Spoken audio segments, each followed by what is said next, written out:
Yes, welcome back, VidHeads. Real quick, under 5 minutes, we're going to turn your logo into a neon sign. After this.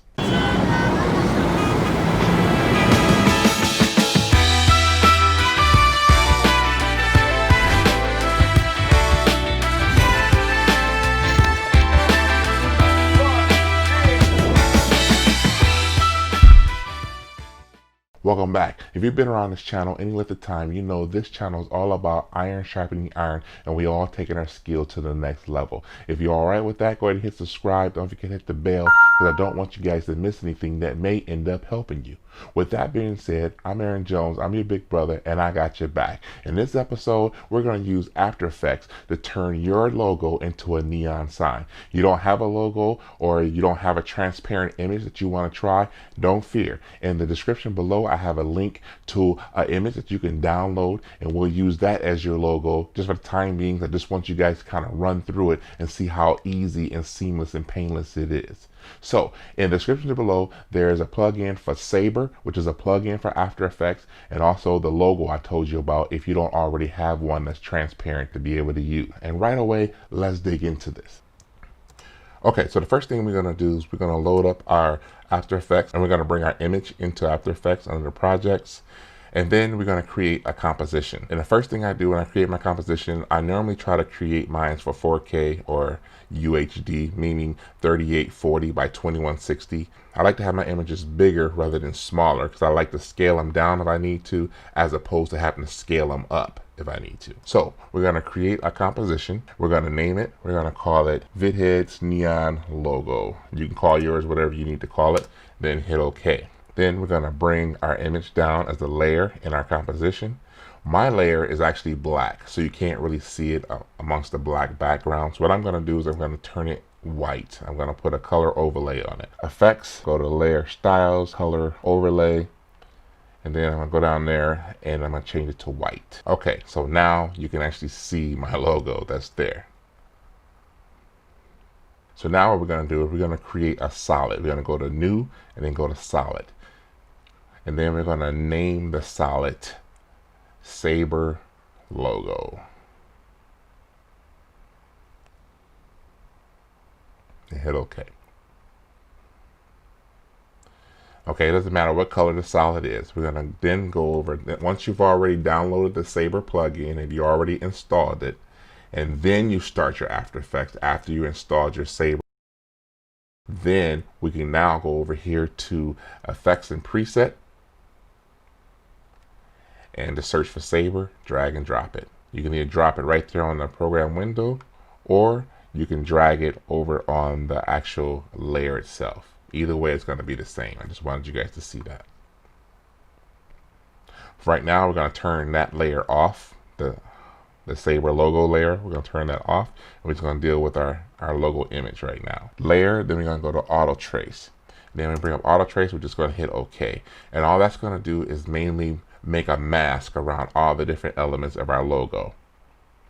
I'm going to scale it up a little bit so you guys can actually see what's going on here. Okay, so like I said, it's creating a mask. So it's creating a single mask over each element.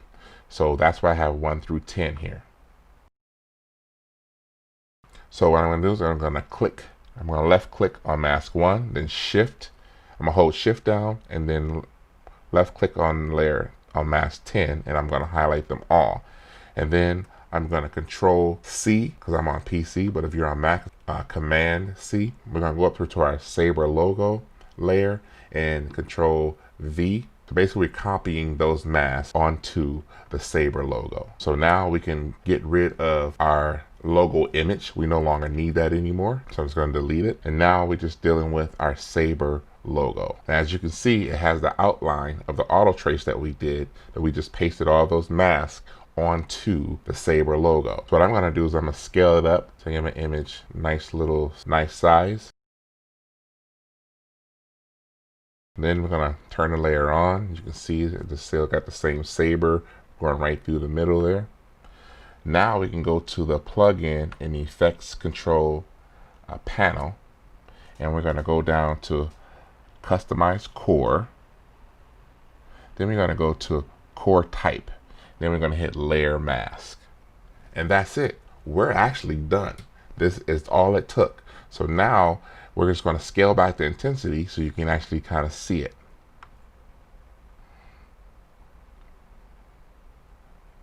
And there it is. There's that simple and that easy. I might want to adjust it a little bit. You can adjust the spread however you want, adjust the intensity however you want. And you just turn your logo into a neon sign. You just learned VFX. Now, another thing you can do is go to presets, and in these presets, you can change that logo from neon to any one of these presets. And one of my favorite always, probably because of my childhood, is Ghostbusters. So now you have a nice Ghostbuster logo. Adjust the intensity down. I'm gonna take the quality down a quarter so that I can play it and it won't jerk as much. Play a little bit smoother.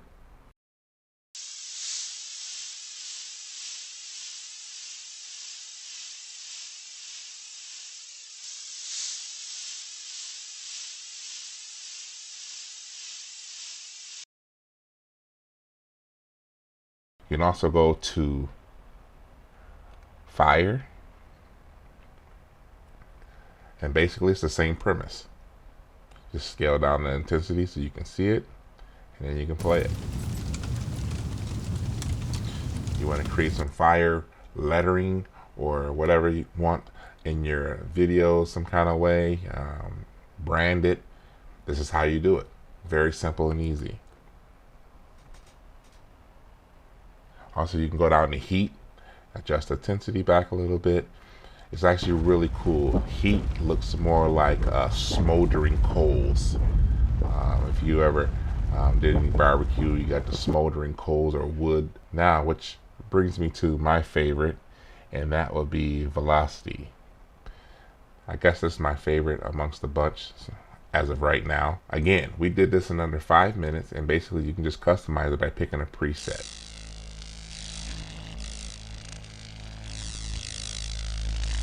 So yes, you want to make sure you size your image in the window where like the fog or the mist is not being cut off by the top or the bottom of the window, because once you import it into like your Premiere Pro or whatever, you'll see that abrupt cut and it won't look natural.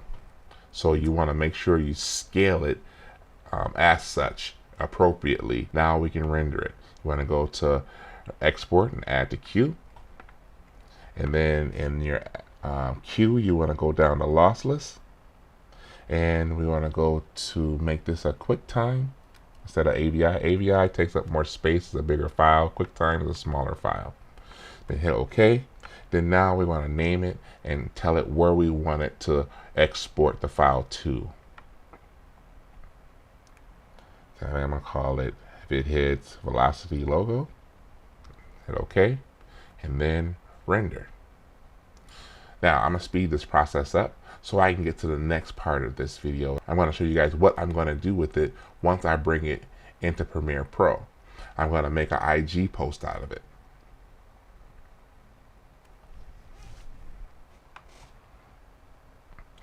Okay, so we're in Premiere Pro. We're going to bring in our render. We're going to then make us a sequence here, Control N. If you guys know my last video, I talked about how to make sequence and how to actually make the custom sequence preset, so you don't have to go in and try to configure every time for your IG post. If you have not seen that video, go and check it out. I'll put the card up above. For this particular one, we're going to go with the IG post. Now that's 1080 by 1350. So we're going to bring this down onto our timeline, and now I'm going to speed this up so that you guys can kind of see what I end up doing.